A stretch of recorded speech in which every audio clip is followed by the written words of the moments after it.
Commander Jake Morrison stood before the black stone wall that stretched across the central plaza of New Terra City. The Eternal Flame Memorial burned bright against the morning sky, its orange glow reflecting off the names carved deep into the dark surface. 300 years had passed since the Great War ended, but the flame had never been allowed to die. Children walked past him carrying small white flowers, their young faces serious as they placed them at the base of the monument.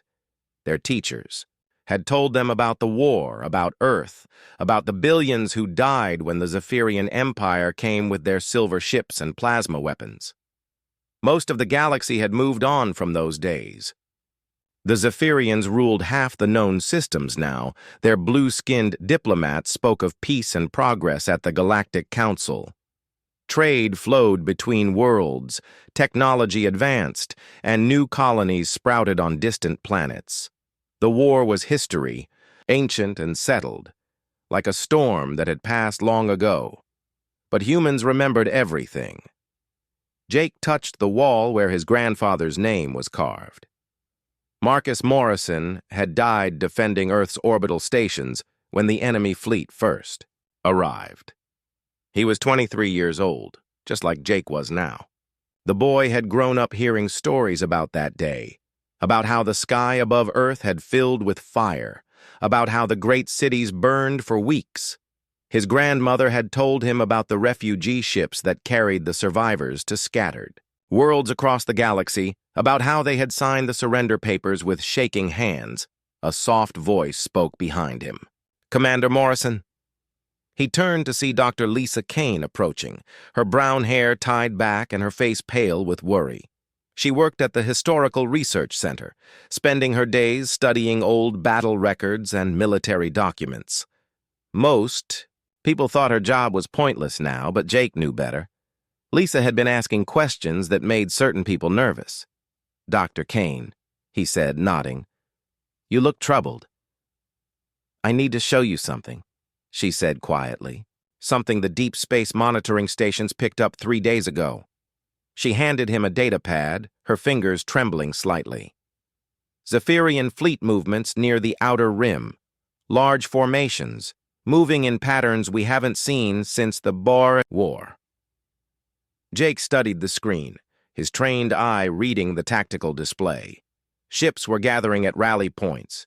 Supply convoys were moving through hyperspace lanes, and communication traffic had increased dramatically. It looked like preparation for something big. "How many ships?" "At least 200 heavy cruisers. Maybe more," Lisa whispered. "They're being careful to stay outside our treaty zones, but the pattern is clear. They're planning something." The wind picked up, making the flame dance higher. Jake watched it for a moment, thinking about his grandfather, about all the names on the wall. The Zephyrians thought humanity was broken. They saw the scattered colonies, the small defense fleets, the peaceful trade agreements. They believed the humans were no longer a threat, just another species that had learned to accept their place in the galaxy. "They think we forgot," Jake said softly. "What?" Lisa asked. "The Zephyrians.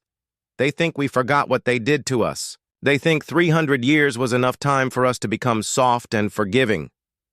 Jake turned away from the memorial and walked toward the government buildings at the edge of the plaza. Lisa followed, her steps quick to keep up. "Where are we going?" she asked. "To send a message," Jake replied. They entered the Central Command building through a side entrance that most people never noticed.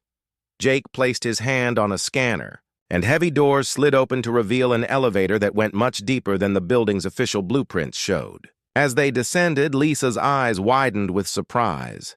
"How deep does this go?" she asked. "Deep enough," Jake said. The elevator stopped, and they stepped into a corridor lined with blast-resistant walls. Emergency lighting cast long shadows as they walked past rooms filled with equipment that looked both ancient and impossibly advanced. At the end of the hall was a communication center that hummed with quiet power. Jake sat at the main console and began entering codes that he had memorized as a child, passed down from his father, who had learned them from his father.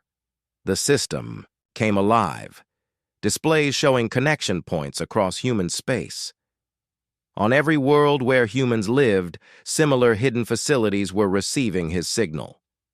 "What is this place?" Lisa breathed. "This is what they never found," Jake said as he worked. "When they occupied Earth, when they thought they had won, they never discovered that we had prepared for defeat. Every colony ship that left Earth carried more than refugees. They carried plans, equipment, and most importantly, they carried memory." The communication array was fully active now. Jake typed a simple message into the system, knowing that across dozens of worlds, people were waiting for these exact words. People who had spent their entire lives preparing for this moment, whose parents and grandparents had prepared before them. The message was brief. "The children have grown up." He sent it and leaned back in his chair. On the screens, confirmation. Signals began appearing as the message reached its destinations. New Terra, Kepler Colony, Aurora Station, dozens of other worlds where humans had built new lives and waited patiently for this day. "The war never really ended," Jake said to Lisa. "It just went underground. We signed their papers, we paid their tributes, we smiled at their diplomats, but we never stopped preparing. We never stopped teaching our children what really happened. And we never stopped planning for the day when we would make them pay." Lisa stared at the screens showing all the hidden bases coming online. "How long have you been planning this?" 300 years, Jake replied. "The Zephyrians are about to learn that there's a difference between defeating an enemy and destroying them. They defeated us, but they let us live. That was their mistake." Ben Carter finished writing the day's math lesson on the board and turned to face his class of 8-year-old students. They had been working on multiplication tables, but not the simple kind that other species taught their children. Ben's students learned to calculate trajectories, velocity, and impact force. They thought they were just doing regular math homework, but every problem prepared them for something much more important. "Class dismissed," he said with a smile. The children packed their bags and ran out to play, laughing and chattering about normal kid things. Ben waited until the school was empty, then walked to the supply closet at the back of his classroom. He moved aside boxes of paper and teaching materials to reveal a hidden panel in the wall. His hand pressed against it, and the panel slid away. Behind the wall was a narrow staircase leading down into darkness. Ben had walked these stairs every day for 5 years, but today felt different. Today, the message had finally come. He descended into a room that stretched much further than his small classroom above. Military equipment lined the walls in perfect condition, weapons and armor that had been maintained and upgraded for 3 centuries. The air smelled of oil and metal and determination. On Aurora Colony, Amy Rodriguez left her wheat fields and told her workers she would return tomorrow. The harvest was nearly complete, but the grain they grew was only part of what her farm produced. She walked to the large storage silo that dominated her property, the one that had stood there since her great-grandmother first settled this land. Amy placed her palm on a scanner hidden behind the ladder, and the massive structure opened like a flower. Inside was not grain, but a weapons manufacturing facility that had operated in secret for generations. The farming equipment her family had always ordered was actually precision machinery for building military hardware. The fertilizer deliveries were raw materials for explosives. The crop rotation schedules were production quotas for ammunition and equipment. Amy looked at the arsenal that filled the hidden levels beneath her farm and felt a surge of pride. Her family had never forgotten what they were really growing. In the Kepler system, Captain Frank Walsh received the signal while commanding what appeared to be a simple cargo transport. His crew of 12 had spent years moving supplies between mining stations, acting like ordinary commercial pilots. But when the message arrived, Frank activated systems that transformed their humble transport into something else entirely. Hidden. Weapon ports opened along the hull, advanced engines came online, and defensive shields that could rival a military cruiser flickered to life. The cargo hold that usually carried mining equipment was actually a barracks for Special Forces soldiers who had trained their entire lives for this moment. General Paul Stevens emerged from his home on Titan Base, a small research station that studied ice formations on the moon's surface. For 30 years, he had lived quietly as a civilian scientist, publishing papers about geology and attending academic conferences. Nobody suspected that the mild-mannered researcher was actually the highest-ranking military officer in human space, the man who had coordinated the secret resistance since the day his grandfather passed command to him. Paul walked across the research compound to a building that housed the ice drilling equipment. But when he entered his security codes, the floor opened to reveal an elevator that dropped deep into Titan's frozen core. The real base was down there, carved from ice and rock, hidden from every scanner the Zephyrians had ever used. Command. Centers, training facilities, armories, and manufacturing plants stretched through tunnels that connected to similar bases on a dozen other moons. The truth was finally being revealed across human space. Every human colony, every settlement, every outpost had been built according to the same hidden plan. Children learned history by studying military tactics. They learned science by understanding weapons technology. They learned politics by analyzing enemy weak points. Geography lessons focused on strategic positions and defensive terrain. Literature classes read the personal accounts of war survivors, keeping the memory of Zephyrian crimes fresh in every young mind. On New Terra, Dr. Kate Murphy left her job at the Civilian Technology Institute and descended into the real laboratory hidden beneath the building. For 20 years, she had published research about agricultural improvements and mining efficiency while secretly developing military applications for every discovery. The Zephyrians had watched human science advance, but never realized that every breakthrough had a weapons application. Better crop yields meant better food production for armies. Improved mining techniques meant faster construction of military equipment. Advanced communication systems meant undetectable coordination between resistance cells. The hidden factories across human space hummed with activity as the signal spread. On Paradise Station, workers who had spent decades building luxury spacecraft for wealthy civilians revealed that every ship was actually a military vessel in disguise. The elegant passenger lounges were command centers, the cargo holds were weapon storage, and the crews were trained soldiers.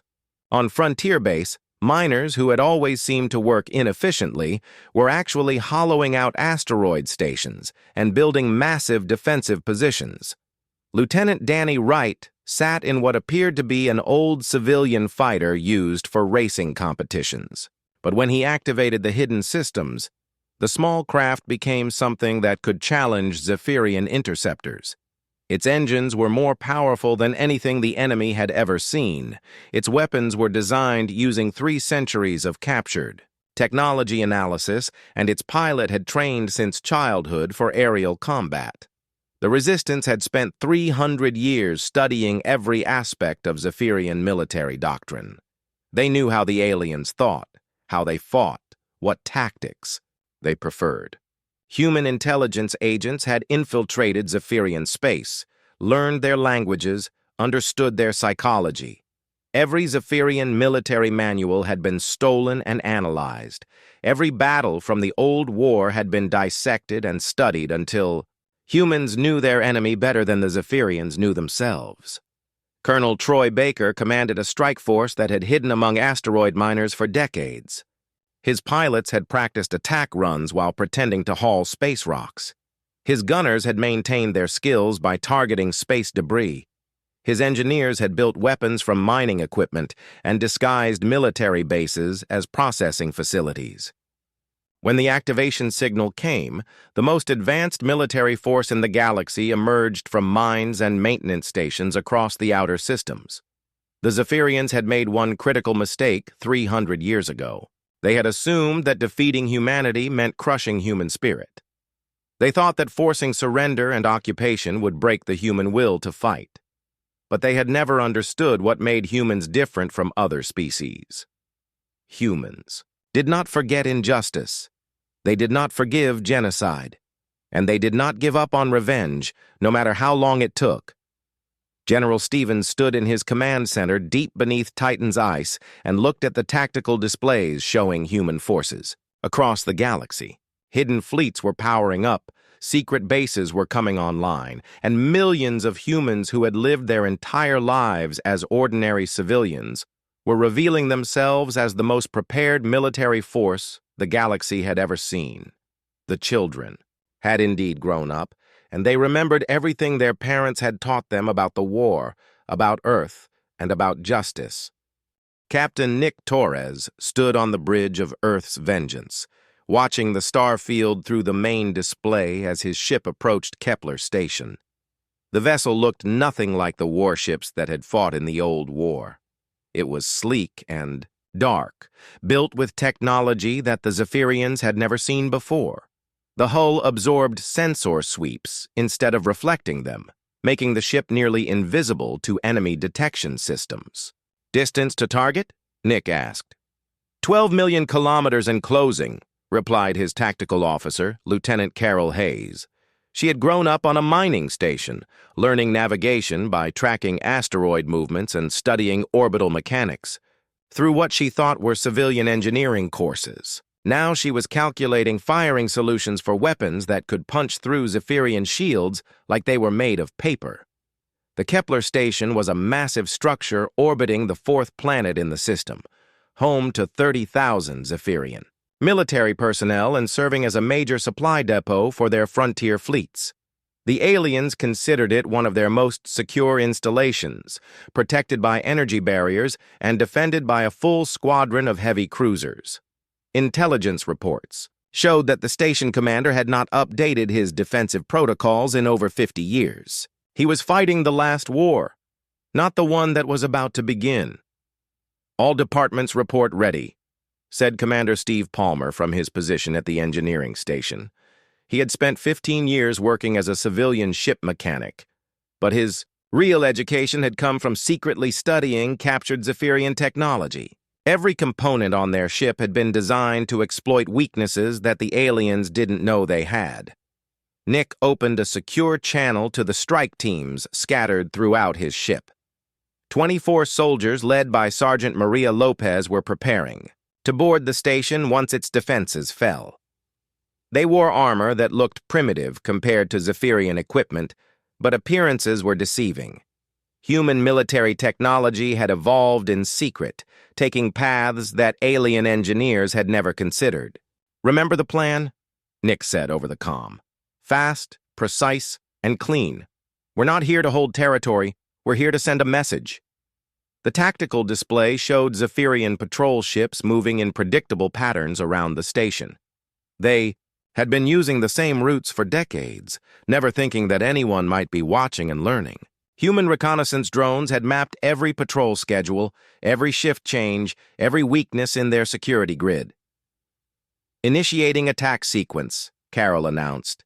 The Earth's vengeance dropped out of hyperspace at the exact moment when the station's sensor array was rotating away from their position. They had a 12-second window before the aliens would detect their presence. Nick didn't need 12 seconds. "Fire," he ordered. The ship's primary weapon discharged a beam of concentrated energy that passed straight through the station's shields without triggering any alarms. The Zephyrians had designed their barriers to stop kinetic projectiles and plasma bolts, not the exotic radiation that human scientists had developed. The beam struck the station's main power core, and lights began failing across the massive structure. Emergency sirens wailed as Zephyrian officers tried to understand what was happening. Their shields were still active, their weapons were still functional, but somehow their primary systems were shutting down. The station commander, Admiral Vex Korath, screamed orders at his subordinates as they struggled to identify the source of the attack. "Zephyrian cruisers are moving to intercept," Carol reported. 4 heavy ships, standard attack formation." Nick smiled grimly. Standard formation was exactly what they had expected. The aliens were following doctrine that human tacticians had studied for 3 centuries. Every move they made had been predicted and planned for. "Danny, show them what we learned," Nick said. Pilot Danny Wright engaged the ship's maneuvering system, and the Earth's Vengeance moved in ways that should have been impossible. The vessel twisted through space using gravity manipulation technology that bent the laws of physics around their hull. Zephyrian targeting computers couldn't track movement patterns that violated their understanding of how spacecraft behaved. Danny had spent his childhood racing through asteroid fields, learning to fly by instinct rather than instruments. His reflexes had been sharpened by years of competition that was secretly military training disguised as sport. Now he danced between enemy fire like he was still playing games, except the stakes were infinitely higher. The Zephyrian cruisers opened fire with everything they had, filling space with deadly energy beams. But their shots passed through empty vacuum where the Earth's Vengeance had been moments before. The human ship appeared behind them, above them, beside them, striking with surgical precision before vanishing again. "Kate, disable their communications," Nick ordered. Engineer Kate Murphy had been waiting for this moment her entire life. She activated a device that sent electromagnetic pulses through frequencies that Zephyrian equipment couldn't filter. Their communication arrays shut down one by one, leaving the alien ships unable to coordinate with each other or call for reinforcements. Kate had learned electronics by repairing farming equipment, but her real education had come from studying captured alien technology. She knew every circuit in Zephyrian computers, every weakness in their software, every way to turn their own systems against them. The aliens had built efficient machines, but they had never considered that their enemies might understand those machines better than they did. The boarding pods launched from Earth's Vengeance as the station's defenses continued to fail. Sergeant Lopez and her team had trained for this assault using perfect replicas of Zephyrian installations, built from stolen blueprints and intelligence gathered over centuries. They knew exactly where to go, exactly what to destroy, exactly how to accomplish their mission. The soldiers moved through the station's corridors like ghosts, their equipment designed to exploit gaps in alien sensor technology. They planted charges on key systems, downloaded classified data from computer terminals, and captured high-ranking officers who might have useful information. The entire operation took 28 minutes. When they returned to their ship, the Zephyrian garrison was in chaos. The station was crippled but not destroyed, its crew alive but helpless. Nick had followed his orders precisely: demonstrate human capabilities without causing unnecessary casualties. This was a message, not a massacre. As Earth's Vengeance prepared to leave, Nick activated the station's internal communication system. His voice echoed through every corridor and every room where Zephyrian personnel struggled to understand what had happened to them. "This is Captain Nick Torres of the Human Defense Force," he said. 300 years ago, your empire attacked our world and killed our people. You thought you had won. You thought we would forget. You were wrong. This station survived today because we chose mercy. Next time, we might choose differently. Tell your commanders that humanity remembers everything." The ship vanished into hyperspace, leaving behind a crippled station and a garrison of aliens, who suddenly realized that the galaxy had changed. Within hours, reports of the attack reached Zephyrian High Command, but the details seemed impossible. No known human ships possessed such capabilities. No human military force had such coordination. Admiral Korath filed his report from the station's emergency command center, his hands shaking as he described weapons that bypassed shields, ships that moved like living things, and soldiers who seemed to know his installation better than he did. His superiors dismissed the account as exaggerated, the product of panic and surprise. But across Zephyrian space, other commanders began checking their own defenses and wondering if their security was as solid as they had always believed. Humans were supposed to be scattered and weak, grateful for the peace that the Empire had provided. They were supposed to be focused on farming and mining and other peaceful pursuits. They were not supposed to have ships like Earth's Vengeance, or soldiers like Sergeant Lopez's team. They were not supposed to strike with such precision and vanish without a trace, and they were definitely not supposed to know so much about Zephyrian military installations and tactics. On distant worlds, Zephyrian officers began to realize that something fundamental had changed in the galaxy, something that challenged everything they thought they knew about their former enemies. Admiral Lucas Gray stood in the command center of the battleship Freedom's Price, studying holographic displays that showed Zephyrian fleet movements across 3-star systems. The alien formations were exactly where human intelligence had predicted. They would be, following patrol routes that hadn't changed in 50 years. The Zephyrians were creatures of habit, and habit was about to become their weakness. "Fleet status report," Lucas ordered. "All ships ready for Operation Hunter," replied Captain Janet Morris from her position at the tactical console. She commanded a squadron of vessels that appeared to be converted cargo haulers and mining ships, but each one carried firepower equivalent to a Zephyrian battlecruiser. The human fleet had been assembled from ships scattered across dozens of systems, crews who had trained together in secret for decades. Dr. Rachel Kim reviewed her notes one final time before the attack began. As a xenobiologist, she had spent years studying Zephyrian psychology and behavior patterns. The aliens were apex predators on their homeworld, accustomed to being the strongest and most dangerous species in any environment.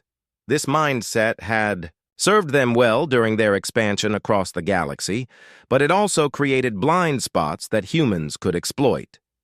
Zephyrian Admiral Thex Varun commands the 7th Fleet from his flagship Eternal Dominion, Rachel explained to the assembled commanders. "Intelligence reports show he's never lost a battle in 40 years of service. He's overconfident, aggressive, and completely convinced that human forces are no threat to him. He's about to learn otherwise." The Zephyrian 7th Fleet controlled the shipping lanes between their industrial worlds and frontier colonies. 37 heavy cruisers, 12 battleships, and over 100 smaller vessels formed a mobile force that could crush any rebellion or invasion. Admiral Varun had spent the past week dismissing reports about the Kepler Station incident, claiming that panicked officers had exaggerated a minor skirmish with human terrorists. Lucas activated the communication system that connected his command ship with strike forces throughout the region. "All units, this is Gray 1. Operation Hunter is now active. Execute Phase 1. Across 3-star systems, human ships that had been hiding among asteroid fields and gas cloud formations suddenly emerged and began moving toward predetermined positions. They didn't attack immediately. Instead, they began a carefully coordinated dance that would drive the Zephyrian fleets exactly where the humans wanted them to go. Commander Troy Baker led the first group of raiders as they struck supply, convoys moving between Zephyrian worlds. His pilots had spent years learning alien flight patterns by working as civilian pilots in the same space lanes. They knew every asteroid, every nebula, every hiding spot in the region. When they attacked the cargo ships, they seemed to appear from nowhere and vanish just as quickly. "Zephyrian response is predictable," Troy reported over the secure channel. "They're sending patrols to protect the convoy routes, pulling ships away from their main fleet positions." The Zephyrians were reacting exactly as human psychologists had predicted they would. Admiral Varun couldn't tolerate attacks on his supply lines, so he dispatched cruisers to hunt down the raiders. This split his forces and moved them away from their defensive positions, making them vulnerable to the real attack. Captain Helen Ward commanded a group of ships that looked like scientific research vessels, but were actually some of the most advanced warships ever built. Her crews had trained by conducting legitimate scientific missions for years, learning to work together while maintaining their cover as civilian researchers. When the time came to fight, they transitioned seamlessly from studying star formations to destroying enemy positions. Beginning Phase 2, Helen announced. Her ships moved to intercept a Zephyrian patrol squadron that was hunting for Troy's raiders.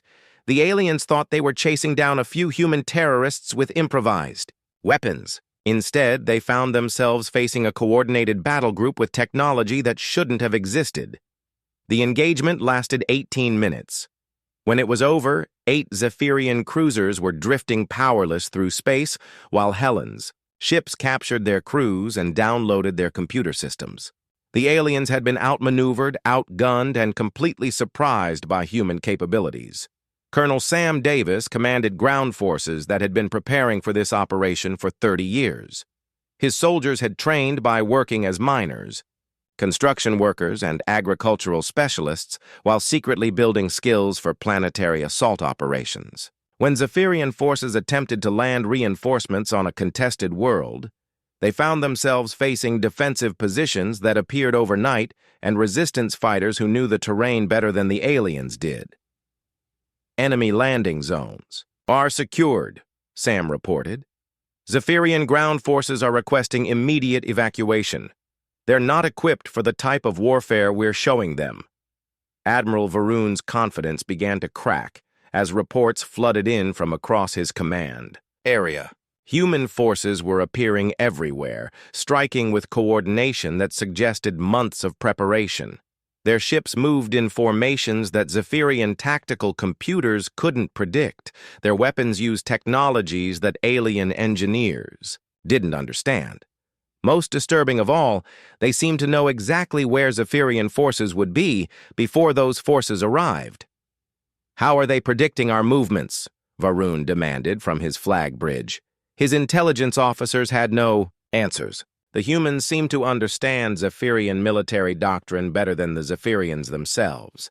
Lieutenant Commander Pete Johnson led a squadron of fighters that had been designed to look like civilian rescue craft. His pilots had learned combat, flying by participating in search and rescue operations, developing skills while helping people in genuine emergencies. When they engaged Zephyrian interceptors, the aliens discovered that human rescue pilots could fly circles around military, trained aviators. "Zephyrian fighter screens are collapsing," Pete reported. "Their pilots can't adapt to our tactics. They're trained to fight by the book, but we're writing a different book." The human advantage wasn't just technological or tactical, it was psychological.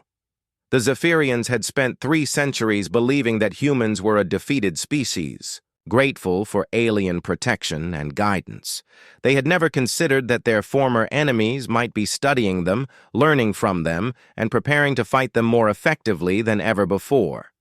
Dr. Kim watched the battle reports with satisfaction. Every Zephyrian reaction had been predicted by her psychological profiles. The aliens were proud, aggressive, and utterly convinced of their superiority. These traits had made them excellent conquerors, but they also made them predictable enemies. "Phase 3 is ready to begin," she announced to Admiral Gray. "The Zephyrian 7th Fleet is exactly where we want them." Lucas looked at the tactical display showing enemy positions. Admiral Varun had pulled his scattered forces back together, forming a defensive formation around his flagship. The alien commander thought he was being smart by consolidating his fleet, but he had actually moved into the trap that humans had spent months preparing. "All ships, this is Gray 1, Lucas announced. "Execute Phase 3. Show them what 300 years of preparation can accomplish." The main human battle fleet emerged from hyperspace in perfect formation, surrounding the Zephyrian forces on all sides.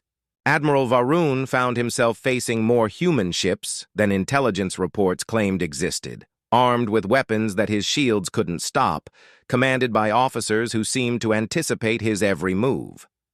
For the first time in his 40-year career, Admiral Varun experienced something that no Zephyrian military officer had felt since the Empire began expanding across the galaxy. He was afraid. The hunters had become the hunted, and the prey had evolved into something far more dangerous than the predators who had once defeated them. The battle for the 7th Fleet was about to begin, and the Zephyrians were finally beginning to understand. that they were no longer fighting the same humans they had conquered 3 centuries ago. Emperor Zeth Kalon stood on the bridge of his massive flagship Galactic Supremacy, watching through the forward screens as the largest fleet in Zephyrian history assembled around him. 500 warships from across the Empire had gathered to crush the human rebellion once and for all. The Emperor had grown tired of reports about mysterious attacks and impossible human capabilities. Today he would personally oversee the complete destruction of every human world. "Open a channel to all human colonies," the Emperor commanded. His voice carried the arrogance of a species that had ruled the galaxy for centuries without challenge. Let them hear their doom approaching. The transmission went out to every human settlement, every space station, every world where the defeated species had built their small lives under Zephyrian protection. The Emperor's blue-scaled face appeared on screens across human space, his golden eyes glowing with contempt. "Humans," he began, his voice filled with disgust. 300 years ago, we showed mercy when we conquered your pathetic world. We allowed your species to survive, to serve, to find places in our empire. You have repaid this kindness with terrorism and rebellion. This ends today. We will hunt down every human ship, destroy every human colony, and eliminate your species from the galaxy forever." The transmission ended, and the Emperor turned to his fleet commanders. "Begin the advance. I want every human world burning by tomorrow." But on New Terra, Colonel Sam Davis was not afraid. He stood in a control room that had been hidden beneath the planetary capital for 3 centuries, watching as defensive systems that the Zephyrians had never detected came online across the human worlds.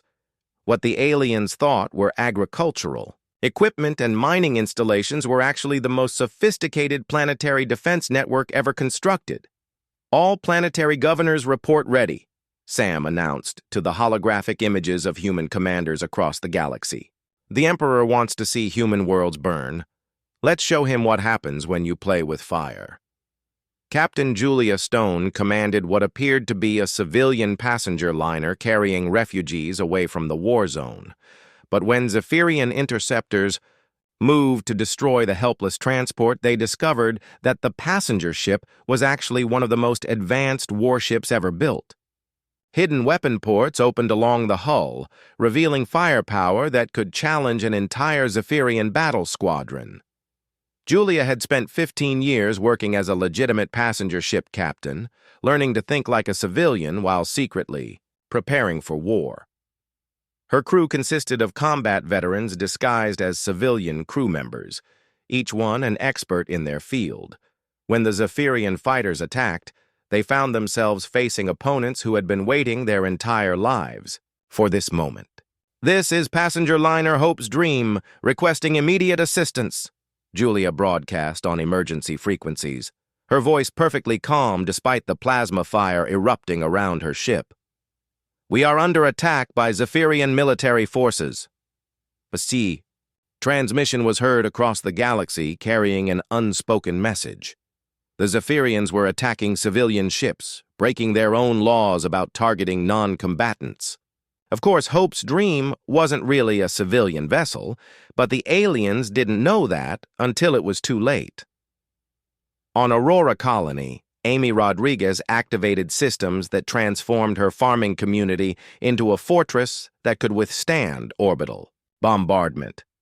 The grain silos opened to reveal anti-aircraft weapons, the irrigation systems became defensive barrier generators, and the farmhouses connected through underground tunnels that had been disguised as root cellars for generations. "Zephyrian landing forces approaching from orbit," Amy reported to her defense coordinators. "Population centers are secure, defensive positions are manned, and the welcome party is ready." The aliens expected to find helpless farmers and their families cowering in fear. Instead, they encountered a military force that had been planning this defense for 3 centuries. Every field had been surveyed for defensive positions. Every building had been constructed with military purposes in mind, and every colonist had trained for combat while appearing to live peaceful civilian lives. Emperor Kalon watched from his flagship as the first reports came in from the invasion forces. Human resistance was far stronger than expected.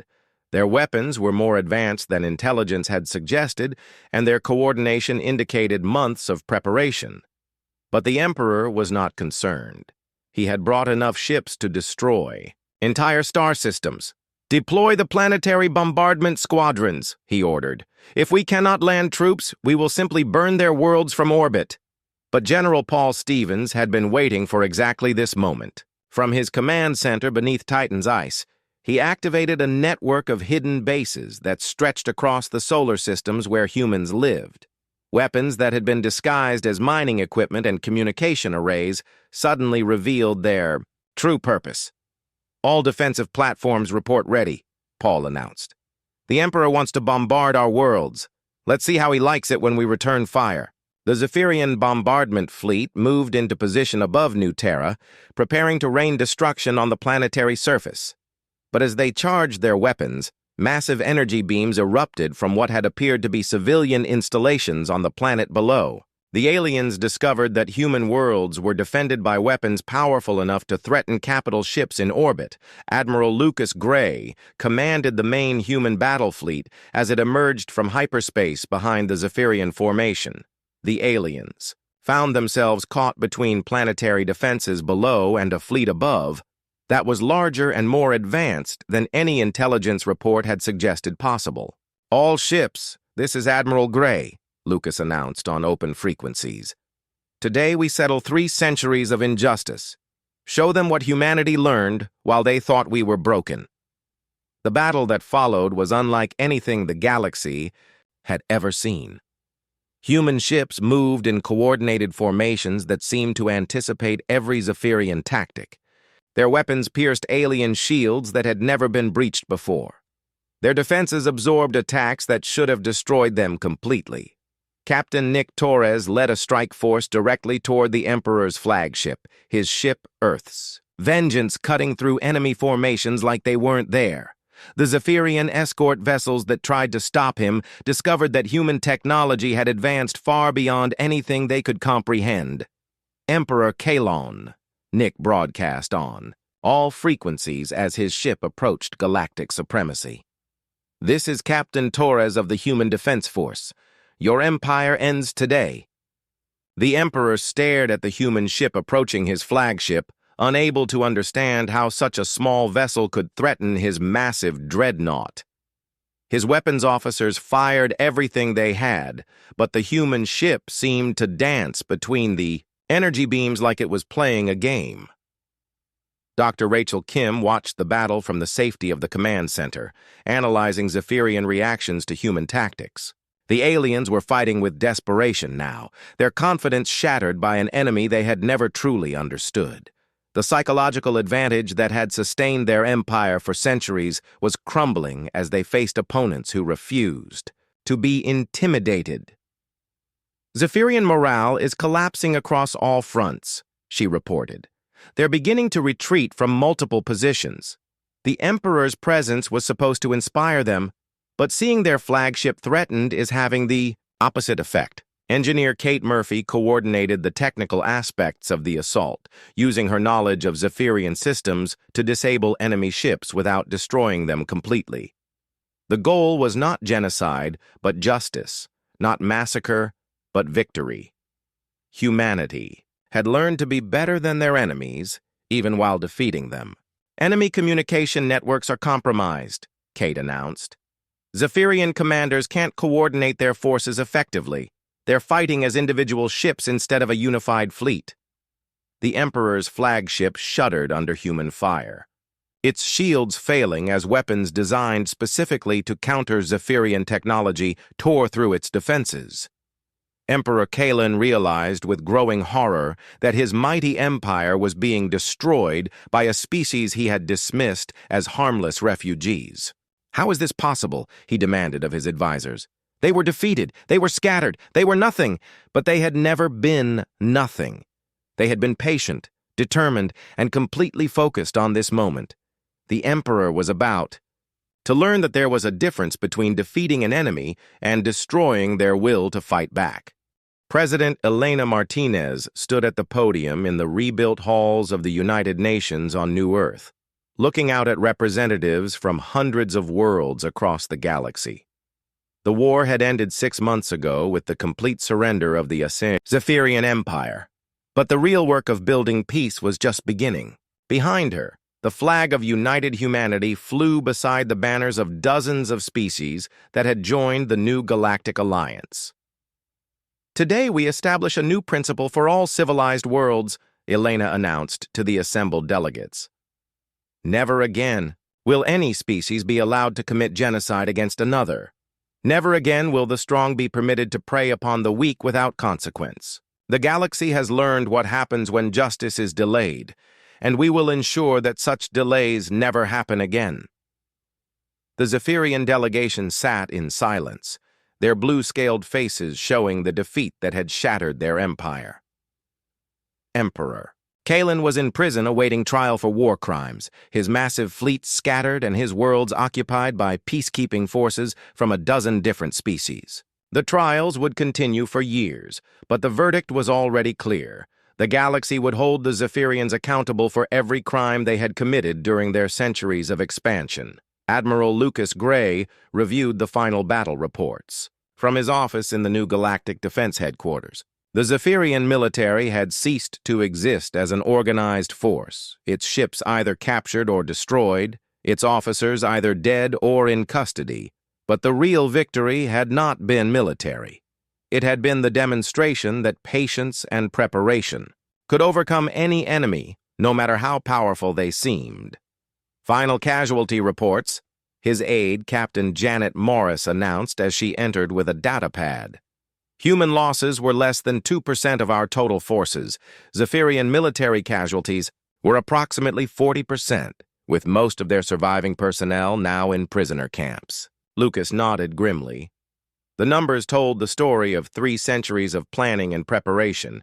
Human forces had been so well trained and equipped that they had achieved complete victory while minimizing losses on both sides.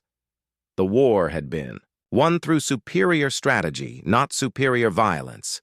Dr. Rachel Kim published her final analysis of the conflict in a report that would be studied by military academies across the galaxy for generations. The Zephyrian Empire had fallen not because humans were stronger, but because they had been smarter. Psychology had been as important as technology in achieving victory. The key factor was patience, she wrote in her conclusion. Humanity understood that true victory required more than military success. It required changing the fundamental balance of power in the galaxy and establishing principles that would prevent future genocides. On Aurora Colony, Amy Rodriguez had returned to farming, but now her fields grew food for refugees from across the galaxy. The hidden weapons factories beneath her farm had been converted to manufacturing facilities that built homes and schools for displaced populations. The skills that had been developed for war were now being used for reconstruction and healing.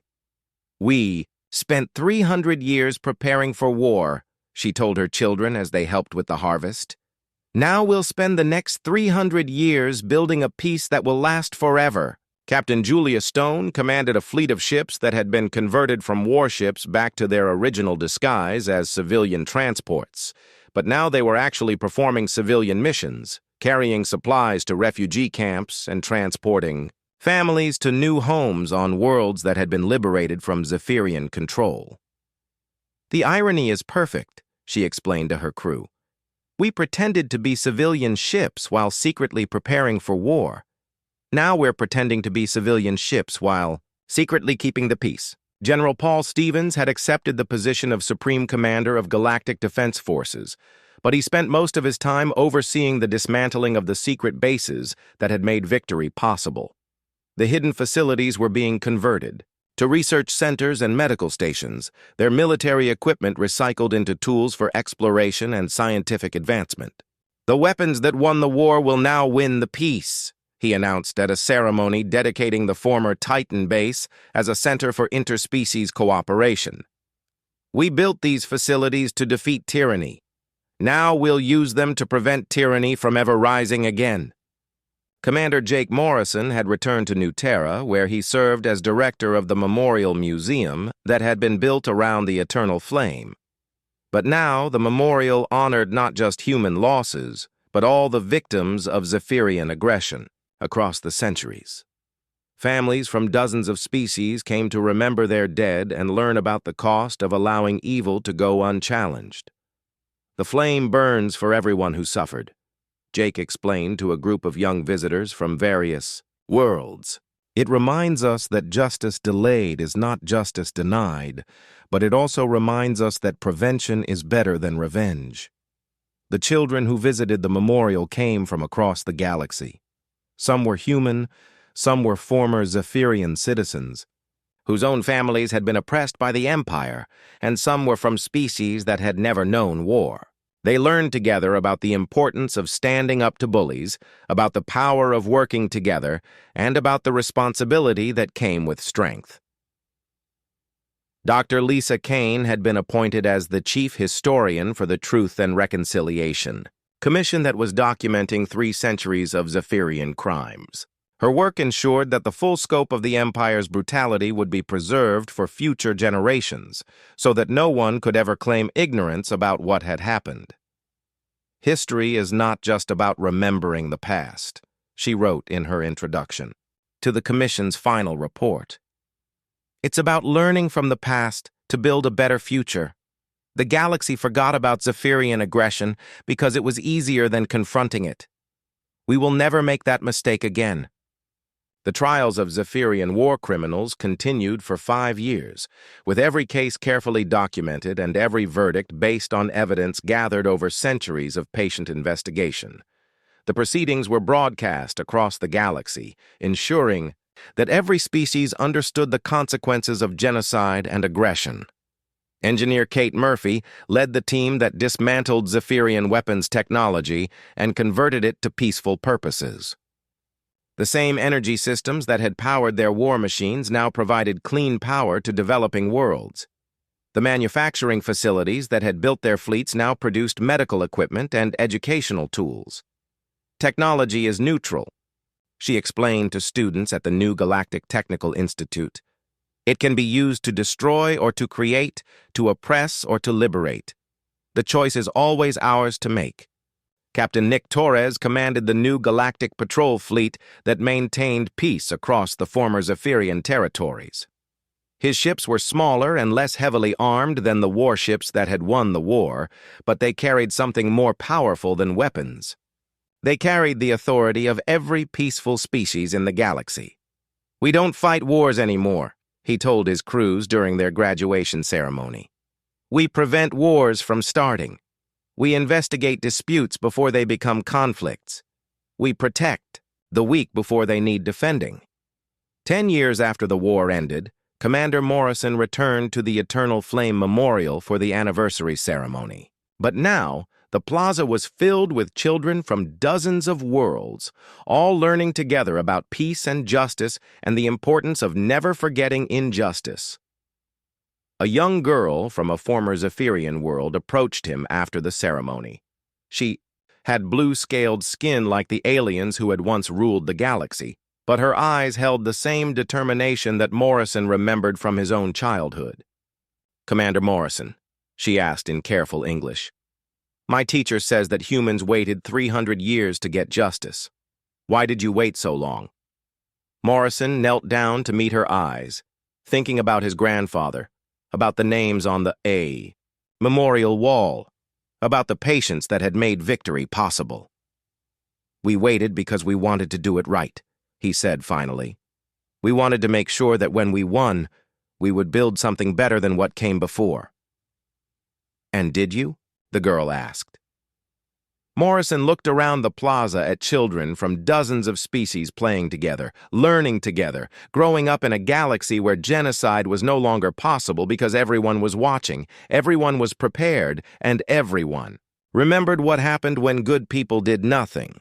"Yes," he said, "we did." The eternal flame burned bright against the evening sky, its light reflecting off the memorial wall where new names had been added. Not names of the dead, but names of the living. Every child who learned about justice, every adult who chose peace over conflict, every leader who protected the weak instead of exploiting them. The memorial had become something more than a reminder of loss. It had become a celebration of hope. The war had ended centuries ago, but humanity would never forget. And because they remembered, the galaxy would never again allow such darkness to rise unchallenged.